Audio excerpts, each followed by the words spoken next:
Hello, class 8th. A very warm welcome to our channel. We have finished your first chapter explanation complete हो गया आपके biology की first chapter की। ये concept map है उसका रिवीजन का, मैंने लास्ट लेक्चर में भी आपको दिखाया था। कॉन्सेप्ट में बड़ा इंपॉर्टेंट होता है क्योंकि इसकी हेल्प से आपका पूरा जो चैप्टर है वो वन गो में रिवाइज हो जाता है। मतलब you can just read one the topic which is given there and recall the definition. Like diffusion is written here, so you have read that diffusion हो रहा है, अब diffusion की definition याद कर लीजिए, उससे रिलेटेड जो भी चीज़ है वो, मतलब it is very good for revision. Okay तो इसकी मैं बार बार आप लोगों को कहती हूँ कि इसके एक स्क्रीनशॉट ले लिया करिए so that it can help you in your revision. Okay, now we move on to the exercise, the chapter end exercise of the this particular chapter.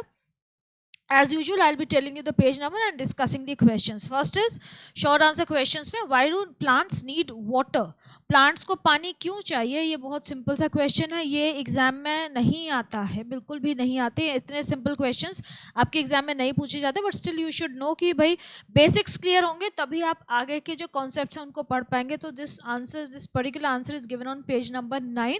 Why do plants need water? वो कुछ points दे रखे हैं कि plant को अपने metabolic reactions complete करने के लिए वाटर चाहिए, उनको फोटोसिंथेसिस परफॉर्म करने के लिए वाटर चाहिए, उनको असेंट ऑफ सैप के लिए जो मिनरल्स ट्रांसपोर्टेशन करना है वो भी वाटर के थ्रू होगा. वाटर नहीं होगा तो उनमें फोटोसिंथेसिस भी नहीं होगा, ट्रांसपिरेशन भी नहीं हो पाएगा, और ट्रांसपिरेशन जो है वो बहुत ज़रूरी है प्लांट्स के लिए. ट्रांसपोर्टेशन की हर, चाहे वो प्लांट्स में हो चाहे एनिमल्स में हो, जो फ्लूइड फॉर्म में होता है, मैंने आपको बताया था पहले भी, सारे मेटाबॉलिक रिएक्शंस जो है फ्लूइड फॉर्म में होते हैं, तो वाटर उन सब चीज़ों को कंडक्ट करने में हेल्प करता है. वाटर के बिना life is not possible. Why are mineral important for plants? अब मिनरल्स क्यों इम्पॉर्टेंट हैं? ये पेज नंबर 10 पे आपको डिटेल में दे रखा है, जहाँ पे कि सारे मिनरल्स के कुछ सारे क्या 3 मैक्रोन्यूट्रिएंट्स और 3 माइक्रोन्यूट्रिएंट्स के फंक्शंस दे रखे हैं, नेम एंड फंक्शंस दे रखे हैं कि, और फिर उनकी डेफिशिएंसी से क्या होता है वो देख लीजिएगा. ये क्वेश्चन भी नहीं आता है, लेकिन अगर आता है तो आप मार्क्स के हिसाब से उसको आंसर करिए. जैसे अगर ये 1 मार्क में आता है why are minerals important for plants, तो आप सिंपली ये लिख दीजिए minerals are important for their growth and development.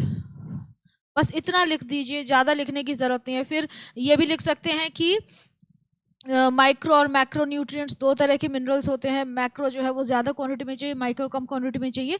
और अगर आपको ज़्यादा मार्क्स में है तो फिर आप मेंशन नेम्स के साथ मेंशन कर सकते हैं कि सोडियम किस काम में आता है, पोटेशियम किस काम में आता है, and that way. What are the features of root hair that help in the absorption of water? ये इंपॉर्टेंट क्वेश्चन है, ये कई बार आ जाता है एग्जाम में. तो फीचर्स क्या है रूट हेयर के जो कि वाटर अब्जॉर्प्शन में हेल्प करते हैं? The answer is given on page number 11. अगर मैं आपको ये तो ध्यान होगा कि फीचर्स क्या हैं, लेकिन फिर भी मैं अगर इसमें से बुक मेरे सामने है तो बुक में से अगर मैं आपको बताऊं तो यहाँ पे देखो दे रखे हैं पेज नंबर 11 पे जो डायग्राम है रूट हेयर का, उसके नीचे दे रखे हैं कि सबसे पहली बात है कि रूट हेयर का ना सरफेस एरिया बहुत बड़ा होता है क्योंकि छोटे छोटे होते हैं, and they have enormous surface area, large surface area to facilitate maximum absorption of water. Then जो उनका जो सेल सैप है रूट हेयर के अंदर, जो साइटोप्लाज्म होता है वो काफ़ी ज़्यादा कॉन्सेंट्रेटेड होता है as compare to the soil solution. तो that is why water rushes in from the soil into the root hair. Then उसके बाद एक और चीज़ है कि जो जो रूट हेयर है उसकी सेल वॉल जो है उसमें बहुत सारे पोर्स होते हैं, numerous tiny pores are present, जिसके थ्रू भी मेटाबोलाइट्स एंटर करते हैं, वाटर एंटर करता है. देन सेल वॉल जो होती है वो फ्रीली परमिएबल है, और सेल मेम्ब्रेन जो है वो सिलेक्टिवली परमिएबल है. So that also helps in absorption of water. Next is define diffusion, osmosis, active transport. तो डिफ्यूजन की डेफिनेशन तो पेज नंबर 11 पर ही दे रखी है ना. Movement of molecules from a region of the high concentration to a region of the lower concentration till state of equilibrium is reached, that is diffusion. Osmosis की definition भी वहीं पे नीचे दे रखी है. ऑस्मोसिस में सेम चीज़ हो जाएगी, movement of water molecules from a region of the high concentration to a region of the lower concentration across a semi permeable membrane. यहाँ पे ये एड ऑन हो जाएगा बस, ठीक है, जो डिफ्यूजन में नहीं था. एक्टिव ट्रांसपोर्ट की definition is given on page number 13. Okay, active transport क्या हो गया कि movement of particles from a region of, अब यहाँ पे लोअर कॉन्सेंट्रेशन से हायर कॉन्सेंट्रेशन में पार्टिकल्स मूव कर रहे हैं, तो इसका मतलब they will be requiring some amount of energy to do that, क्योंकि यूजुअली क्या होता है हायर टू लोअर मूवमेंट होता है, यहाँ पे लोअर टू हायर हो रहा है, तो energy has to be spent. तो the movement of particles from a region of lower concentration to a region of a high concentration by utilising energy via ATP. ATP के through है ना energy provide करता है plant. Adenosine triphosphate ये energy का molecule होता है, storehouse of energy है, and this is known as active transport. Next is what is transpiration? How does the process of absorption of water by root hair depend upon transpiration? तो transpiration क्या होती है? Definition जो है that is given on page number 14. तो transpiration क्या है? The loss of water as water vapor from the aerial parts of the plant is called transpiration. ठीक है, ये ध्यान रखना. मैंने आपको गटेशन और उसकी भी बताई थी ब्लीडिंग की कि वो दोनों प्रोसेसेस डिफरेंट होती हैं. Now how does the process of absorption of water by root hair depend upon transpiration? Transpiration पे कैसे डिपेंडेंट है अब्जॉर्प्शन ऑफ वाटर की प्रोसेस? क्यों डिपेंडेंट है? क्योंकि देखो ट्रांसपिरेशन की वजह से, ट्रांसपिरेशन क्या है, ट्रांसपिरेशन की वजह से ascent of absorption of water, या हम यहाँ पे ना असेंट ऑफ सैप भी मेंशन कर सकते हैं. ठीक है, वाटर मतलब सिर्फ वाटर, और सैप मतलब कि जिसमें कि वाटर के साथ मिनरल्स डिजॉल्व है. तो एक्चुअली कभी भी अकेला पानी ट्रांसपोर्ट नहीं होता है. पानी के साथ जो डिजॉल्व मिनरल्स हैं, न्यूट्रिएंट्स हैं, they are also transported along with the water through the xylem का जो जाइलम का कॉलम है, from roots to the tip of the tallest plants या टॉलेस्ट ट्रीज. तो उस लीव्स के टिप्स तक ये सब जाइलम के कॉलम के थ्रू होता है. तो कैसे ये आपसे जो क्वेश्चन पूछा जा रहा है कि ये पूरी जो प्रोसेस है how is it dependent on transpiration? तो ट्रांसपिरेशन से क्या होता है कि जब वाटर इवेपोरेट होता है, वाटर निकलता है, तो जाइलम के कॉलम में जो एक कंटिन्यूटी है वो बनाए रखने के लिए, क्योंकि एडहेशन और कोहेशन हमने दो फोर्सेस पढ़ी थी, एडहेसिव फोर्सेस और कोहेसिव फोर्सेस, तो वो जो हैं वो वाटर कॉलम की जो कंटिन्यूटी है उसको ब्रेक नहीं होने देती हैं, और एक सक्शन पुल क्रिएट होती है, जिसकी वजह से जैसे जैसे पानी इवेपोरेट होता है, वाटर या सेल्सैप इवेपोरेट होता है ट्रांसपिरेशन की प्रोसेस के थ्रू, उसी प्रोसेस के थ्रू या उस वजह से एक सक्शन पुल क्रिएट होती है जो कि रूट्स के थ्रू पानी को वापस से ऊपर पहुंचाती है. मतलब रूट्स अब्जॉर्ब करती हैं अपनी सराउंडिंग सॉइल से water, and it is conducted via the xylem column to the top of the plant. ये सब आपको मैंने बताया हुआ है. ठीक है, ध्यान से. कैपिलरी एक्शन भी यहाँ पे इन्वॉल्व है, ये देख लीजिएगा एक बार. Next is describe the structure of xylem and phloem. अभी आपका लॉन्ग आंसर क्वेश्चन आ गया, जाइलम फ्लोएम का स्ट्रक्चर पूछा है. तो जाइलम फ्लोएम का स्ट्रक्चर भी एज सच आपको एग्जाम में कभी डिस्क्राइब करने को नहीं आता है, लेकिन आपसे पूछा है तो यहाँ पे आपको बताना पड़ेगा. तो पेज नंबर 7 पे जाइलम दे रखा है, 7-8 पे, और फ्लोएम दे रखा है 9 पे. तो इनके आप कंपोनेंट्स बता दीजिएगा. जाइलम के 4 कंपोनेंट्स, फ्लोएम के 4 कंपोनेंट्स. देखो, और जाइलम के आपको ध्यान होगा कि 3 कंपोनेंट्स डेड होते हैं, सिर्फ एक लिविंग होता है. फर्स्ट वाला जाइलम पैरेन्काइमा लिविंग है. फ्लोएम में phloem parenchyma, sieve tubes, companion cells तीनों लिविंग है. जो फ्लोएम फाइबर्स हैं वो डेड होते हैं. जाइलम में सिर्फ एक फ्लोएम जाइलम पैरेन्काइमा लिविंग है, बाकी सब डेड होते हैं. सबके फंक्शंस आपको क्लियरली याद होने चाहिए. Next, how does water and minerals get transported from the soil to the leaves of the plants? Water and minerals कैसे ट्रांसपोर्ट होते हैं सॉइल से लेके लीव्स तक, ये सारी processes. Actually this is again ascent of sap, जो अभी हमने पढ़ा था ना यहाँ पे, असेंट ऑफ सैप, यही प्रोसेस है जिसके थ्रू ये ट्रांसफ़र होते हैं, ट्रांसपोर्ट होते हैं. तो this is given on page number 12. Same answer थोड़ा सा और डिटेल में आपको लिखना है. Why is transpiration important for plants? Discuss the factors that affect the rate of transpiration.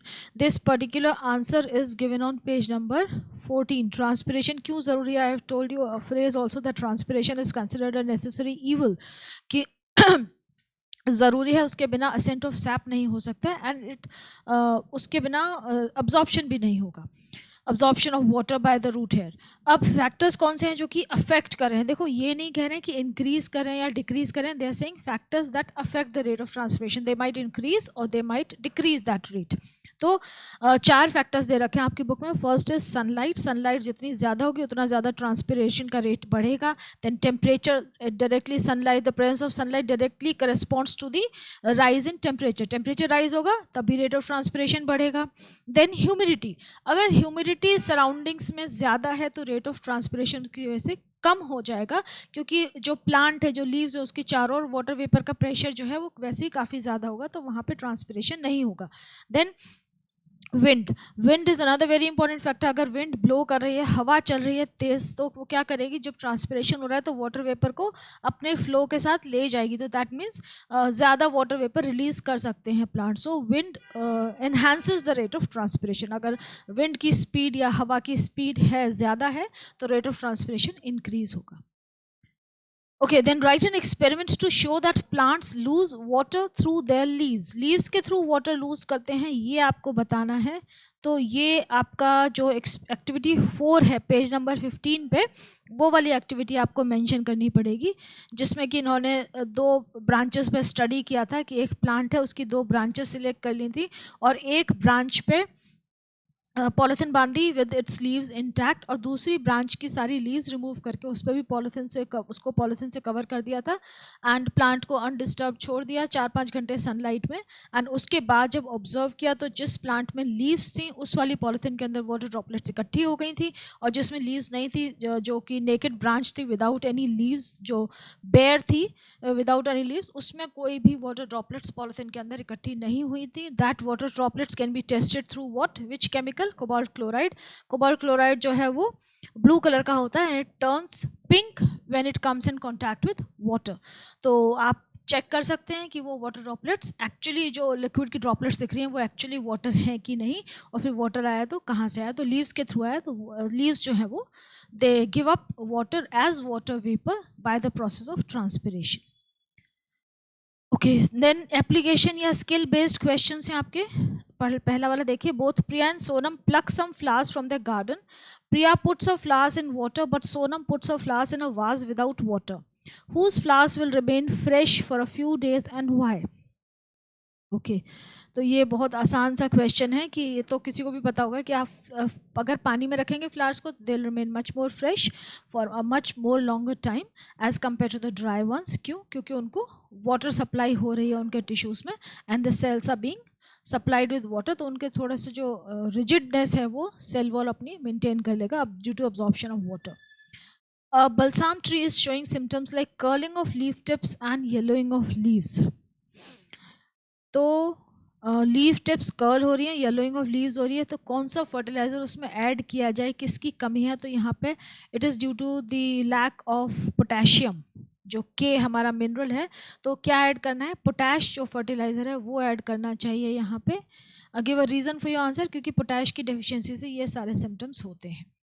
Draw well labelled diagram of root hair, this is given on page number 12। मैंने आपको बताया था इस डायग्राम को आप प्रिपेयर कर लेना। ये आपको 8th क्लास में बनाने को भी आ सकता है, लेकिन अगर आपके स्कूल वाले बोर्ड के पैटर्न को फॉलो करते हैं तो फिर डायग्राम बनाने को तो शायद 2 मार्क्स में आएगा। ये लेबलिंग को आ सकता है और इसमें बहुत सारे क्वेश्चंस पूछे जा सकते हैं। बहुत फेवरेट डायग्राम होता है ये एग्जामिनर्स का, ये 10th बोर्ड के लिए भी बड़ा इंपॉर्टेंट होता है। In an experiment of transpiration, a scientist removes half the leaves of a plant and covers the remaining half with a thick waxy coating. What will he observe and why? Transpiration का experiment है, आधी leaves remove कर दी, मतलब वहाँ जहाँ पे leaves remove कर दी वहाँ पे तो ट्रांसपिरेशन होगा ही नहीं। रिमेनिंग हाफ जो बची उनको थिक वैक्सी कोटिंग लगा दी उनके सर्फेसिस पे। अब उससे क्या होगा कि यहाँ भी ट्रांसपिरेशन नहीं होगा, क्योंकि थिक वैक्सी कोटिंग जो है, वैक्स की कोटिंग कर दी आपने, तो स्टोमेटा सारे ब्लॉक हो गए और स्टोमेटा के थ्रू ही वाटर इवेपोरेट होता है, तो स्टोमेटा ब्लॉक हो गए तो यहाँ भी ट्रांसपिरेशन नहीं होगा। द प्लांट विल रिमेन, उसको अगर आप पानी नहीं भी दोगे तब भी 1 या 2 दिन तक वो अपनी उसकी लीव्स की टर्जिडिटी मेंटेन हो जाएगी, क्योंकि उसका वाटर लूज़ नहीं हो रहा है। लेकिन हाँ, आपने ज़्यादा दिन तक ऐसे कर दिया, उसकी कोटिंग रिमूव नहीं की और पानी भी नहीं दिया, तो होगा क्या कि द प्लांट विल डाई, क्योंकि उसको पानी नहीं मिल रहा है और ट्रांसपिरेशन की प्रोसेस नहीं हो रही है, इसीलिए अपवर्ड कंडक्शन भी नहीं हो रहा है वाटर का। असेंट ऑफ सैप भी जो प्रोसेस है वो रुक गई है, तो उसके जो ऊपर सेल्स हैं, जो लीव्स के सेल्स हैं, उनको वाटर नहीं मिल रहा है, तो वहाँ पे मेटाबॉलिक फंक्शंस उनके ख़त्म हो जाएंगे या नहीं होंगे। So obviously the plant will wilt after few days.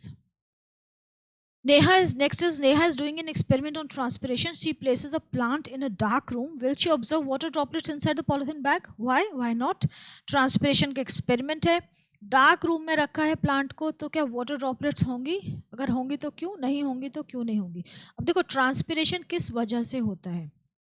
Transpiration अभी हमने पढ़ा था, सनलाइट उसको प्रमोट करती है, raise in temperature promotes this particular process. मतलब कुछ गर्मी चाहिए कि वाटर जो है वो इवेपोरेट हो जाए, है ना, तभी तो सक्शन क्रिएट होगा. अब ठंडे में रखा है, डार्क रूम में रखा है, सनलाइट भी नहीं है, तो वाटर ड्रॉपलेट्स नहीं होंगी. और अगर इसमें बहुत दो फैक्टर्स इन्वॉल्व हो सकते हैं.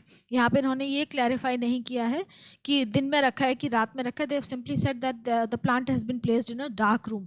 If it is day time और समर टाइम है, टेम्परेचर ज़्यादा है, तो प्लांट को डार्क रूम में भी रखा है और सराउंडिंग टेम्परेचर 35 to 40 डिग्री है अगर अंधेरे में भी, तभी थोड़ी बहुत वाटर ड्रॉपलेट्स आपको नज़र आएंगी. ट्रांसपिरेशन की प्रोसेस थोड़ी सी होगी, बहुत ज़्यादा नहीं होगी, क्योंकि डार्क रूम में एक और फैक्टर यहाँ पे प्ले में आ जाएगा कि जो स्टोमेटा है they will not open up. Stomata नहीं खुलेंगे तो ट्रांसपिरेशन नहीं होगी, तो ये भी फैक्टर है. ठीक है, तो दोनों चीज़ें, ये क्वेश्चन इस तरीके का नहीं आएगा, क्लियर करके आएगा. अगर आपको एक क्लैरिफिकेशन नहीं है, क्लैरिफाई नहीं हो रहा है कि क्या लिखना है, तो दोनों पॉइंट्स लिख दीजिए कि अगर ऐसा होगा तो ऐसा होगा, ऐसा होगा तो ऐसा होगा. दोनों कंडीशंस मेंशन कर दीजिए. Don't be in a confuse state. Okay, more to do demonstrate the process of osmosis. यहाँ पे ना एक एक्सपेरिमेंट कर रखा है, ऑस्मोसिस की प्रोसेस को डेमोन्स्ट्रेट कर रहे हैं. क्या किया इन्होंने, दो पेट्री डिशेस ले रखी हैं, दोनों में पानी है, एक में रेजिन्स रखी हैं, एक में वो रखे हैं ग्रेप्स. ओके, एक में शुगर सोल्यूशन है और एक में नॉर्मल वाटर है. Take sugar solution in a bowl and put some grapes in it. Take water in the other bowl and put some raisins in it. अच्छा, इन्होंने क्या किया कि रेजन्स को तो वाटर में रखा है, रेजन्स को प्योर वाटर में रखा है, और जो ग्रेप्स थे उनको शुगर सोल्यूशन में रखा है. ठीक है, तो ग्रेप्स को शुगर सोल्यूशन में जब रखेंगे तो ग्रेप्स श्रिंक हो जाएंगे, और रेजन्स को प्योर वाटर में रखेंगे तो रेजन्स जो है वो स्वेलअप हो जाएंगी. क्यों, आप रीज़न बता सकते हो, बिना पढ़े भी आप बता सकते हो कि रेजन्स में शुगर कॉन्सेंट्रेशन ज़्यादा है, रेजन्स के अंदर वाटर कॉन्सेंट्रेशन कम है, so water will move inside the raisins, तो रेजन्स स्वेलअप हो जाएंगी. ग्रेप्स में, क्योंकि ग्रेप्स को नॉर्मल वाटर में रखा है, ग्रेप्स के अंदर शुगर कॉन्सेंट्रेशन ज़्यादा है. सॉरी, ग्रेप्स को इन्होंने शुगर सॉल्यूशन में रखा है, तो ग्रेप्स के अंदर जो वाटर है वो शुगर निकल जाएगा, क्योंकि बाहर जो है वो शुगर कॉन्सेंट्रेशन ज़्यादा है, तो ग्रेप्स श्रिंक हो जाएंगे और रेजन्स स्वेलअप हो जाएंगे. They can give this particular experiment ask reasoning questions as well, है ना. ये दोनों कंडीशंस रख के, condition 1 and condition 2, they can ask you reasons कि ऐसा क्यों हो रहा है, कोई स्वेल हो रहा है, कोई पर्टिकुलर चीज़ या कोई पार्टिकल जो भी आपने रखा है वो स्वेल हो रहा है तो क्यों हो रहा है, दूसरा आपने रखा है वो श्रिंक हो रहा है तो क्यों हो रहा है, प्रोसेस क्या है, प्रोसेस की डेफिनेशन, ये सब आपको पता होना चाहिए. अच्छा, हाइपोटोनिक, हाइपरटोनिक, आइसोटोनिक, ये वाले जो टर्म्स हैं वो भी आपको यहाँ पे ध्यान होने चाहिए, just to make your answer more effective. Okay, so we finish with this chapter here. We'll move on to the next chapter in the next lecture.